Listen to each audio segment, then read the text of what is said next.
Assalamualaikum warahmatullahi wabarakatuh. Waalaikumsalam warahmatullahi wabarakatuh. Ini mungkin masih menyambung sama tema yang kemarin dari Ustadz Riza, masalah menuntut ilmu, keutamaan menuntut ilmu. Kemarin kan disebutkan sama Ustadz Riza kalau menuntut ilmu itu kan tidak terbatas masalah misalnya usia dan lain sebagainya. Yang mau saya tanyakan ini kan tentang batas gender.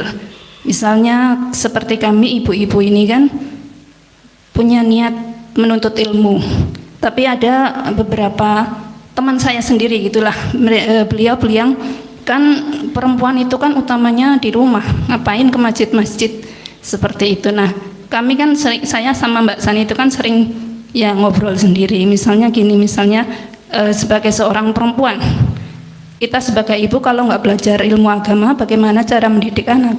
Kita sebagai seorang istri kalau nggak belajar ilmu agama bagaimana taat kepada suami?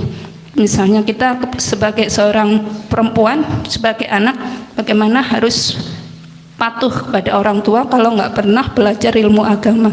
Bagaimana cara mensikapi kalimat orang-orang yang seperti itu? Jazakumullah khairan katsir. Wa jazakumullah ahsanal jaza. Jawabannya langsung dari lisan baginda Rasul sallallahu alaihi wasallam. Salat terbaik untuk perempuan adalah di dalam rumahnya, lebih baik lagi adalah di dalam kamarnya, lebih baik lagi adalah dalam mihrab hijab yang ada di dalam kamarnya. Namun dalam riwayat lain Nabi juga menegaskan jangan pernah kalian larang kalau ada perempuan hendak pergi ke masjid. Nabi sudah mewanti-wanti karena pasti ada. Kenapa Nabi mewanti-wanti dengan kalimat jangan pernah kalian melarang kalau ada perempuan mau pergi ke masjid?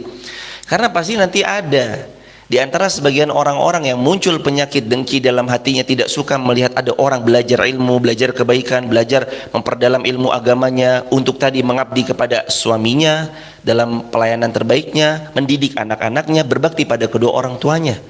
Karena Nabi menekankan jangan kalian larang, itu terjawab sudah. Maka kalau ada orang-orang yang mengatakan ngapain sih kan perempuan di rumah? Benar.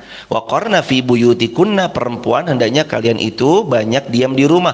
Tapi bukan berarti perempuan dilarang untuk hadir ke masjid, apalagi juga menghadiri majelis ilmu, selama, catat baik-baik garis bawahi, selama urusan daripada rumah tangga itu terhandle dengan baik. Jadi rumahnya tidak dia tinggalkan kewajiban pada suaminya, tidak dia tinggalkan kewajiban membersamai putra putrinya, dan segala macam urusan rumah tangga terhandle dengan baik. Apalagi kalau yang datang ini pasangan, suaminya datang, istrinya datang. Wah, ini anugerah karunia luar biasa. Mahal jamaah, suami istri ngaji bareng-bareng itu mahal luar biasa. Dan ini menyelaraskan jalan. Suami ngaji, istri ngaji, jalannya selaras, nyaman dalam rumah tangga. Lain kalau istrinya ngaji, suaminya nggak ngaji, jomplang. Atau kebalikannya, suaminya ngaji, istrinya belum ngaji, bisa jomplang juga. Yang paling ideal maka adalah suaminya ngaji, istrinya juga ngaji. Maka wahai para suami, jangan melarang kalau ada istri kalian hendak ke masjid.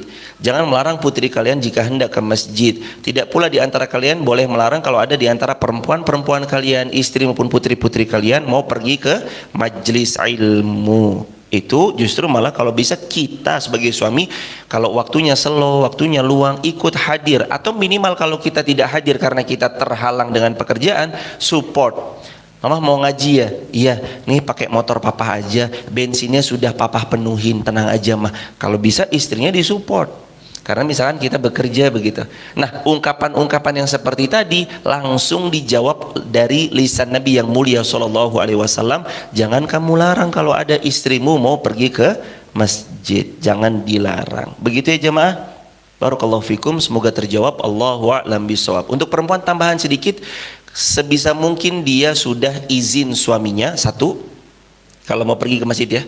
Dapat izin daripada suaminya, satu. Yang kedua, semua urusan rumah tangganya terhandle dengan baik. Jadi ibu nggak boleh juga nih, yang penting ngaji terus. Wah, suaminya kelaparan nggak diurusin, anaknya kelaparan nggak diurusin, baju-baju wala cucian numpuk nggak pernah dicuci sama beliau. Wah, ini berdosa juga karena dia melalaikan yang menjadi kewajibannya mengurusi rumah tangga. Jadi harus proporsional. Jadi yang pertama dapat izin suaminya, yang kedua rumah tangga terurus dengan baik, yang ketiga terbebas dari fitnah.